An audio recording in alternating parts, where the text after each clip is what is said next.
ఈరోజు మనము ఆవకాయ పచ్చడి పెట్టుకుందాం. ఉల్లావకాయ మామిడికాయలు తీసుకుందాం. నేను ఇక్కడ ఒక 8 కాయలు మామిడికాయలు తీసుకున్నాను. దీనికి కావాల్సిన పదార్థాలు ఏంటంటే ఎల్లుల్లిపాయలు పొట్టు తీసి పెట్టుకోవాలి, ఎల్లుల్లిపాయ, ఉప్పు, కారం, పసుపు, మెంతులు, ఆవాలు, నూనె. పచ్చడికి వేరుశనగ నూనె అయితే చాలా బాగుంటుంది.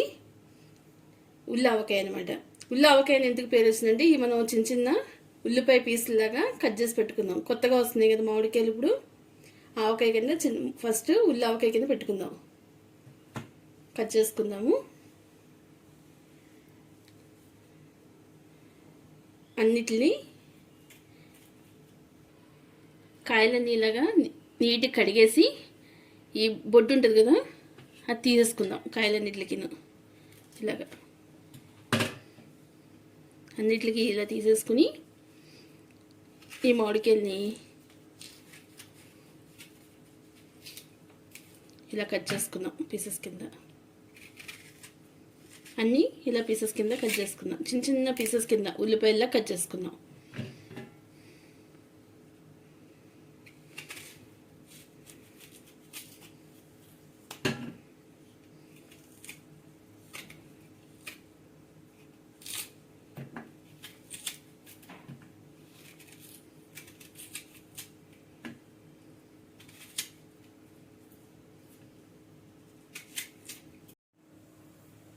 ఇలా మామిడికాయని చిన్న చిన్న ముక్కల కింద ఇలా కట్ చేసుకున్నాం. చూడండి ఎంత పర్ఫెక్ట్గా చిన్న చిన్న ముక్కలు కట్ చేసుకున్నాం. ఇలా చిన్న చిన్న ఉల్లిపాయ పీసెస్ లా కట్ చేసుకుంటాం కాబట్టి దీనికి ఉల్లావకాయ అని పేరు అనమాట. దీనికి కావాల్సిన ఇంగ్రీడియంట్స్ అన్నీ వేస్తాను చూడండి. నేను ఎలా ఇంగ్రీడియంట్స్ వేస్తున్నానో అలా వేసుకుంటే పర్ఫెక్ట్గా మీకు వస్తుంది. కప్పు సాల్ట్ తీస్తున్నాను చూడండి.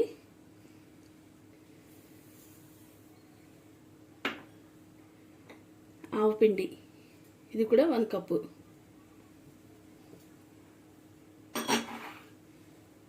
కారం ఇది మాత్రం 2 కప్స్ తీసుకోవాలి. కారం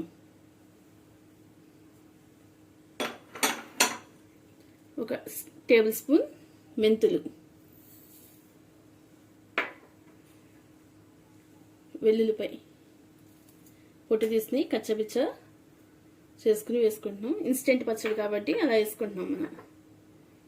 సాల్ట్, ఇది పసుపు, కొంచెం పసుపు వేసుకుందాం. ఇవన్నీ వేసుకుని పర్ఫెక్ట్గా అయ్యేలాగా మిక్స్ చేసుకుందాం మొత్తం. ఇవి మీడియం సైజులో ఉన్న 8 కాయలకి మెజర్మెంట్ అనమాట ఇది.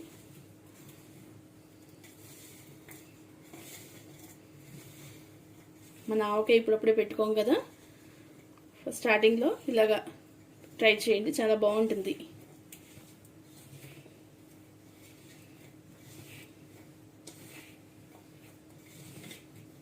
ఫస్ట్ ఇలా కలుపుకున్నాక చూడండి అంత బాగా కలిసింది.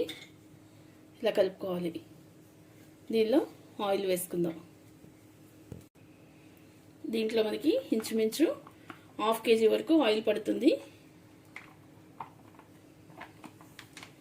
ఇలా ఆయిల్ వేసుకుని బాగా మిక్స్ చేసుకుందాం.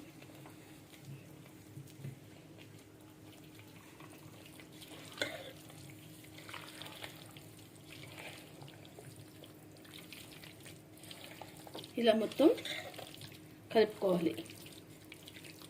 చూడండి మొత్తం కలిసింది. మనకు ఇప్పుడు ఆయిల్ లేనట్టు కనిపిస్తుంది కానీ ఒక 3 days ఇలాగే స్టోర్ చేసుకుని 3 days తర్వాత ఒకసారి కలుపుకుని అప్పుడు మళ్ళీ మనకి ఆయిల్ తక్కువ ఉందంటే కొంచెం ఆయిల్ వేసుకోవచ్చు.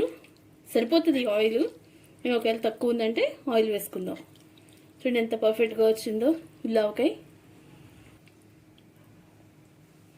దీన్ని ఒక సర్వింగ్ బౌల్లోకి తీసుకుని సర్వ్ చేసుకుందాం.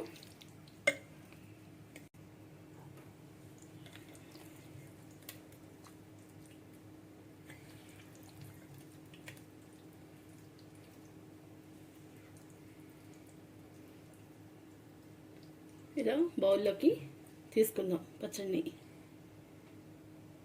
చూడండి నోరూరించే ఉల్లావకాయ రెడీ. ఇది ఒక 3 days ఇలా ఉంచేసి 3 days తర్వాత తింటే చాలా టేస్టీగా చాలా బాగుంటుంది.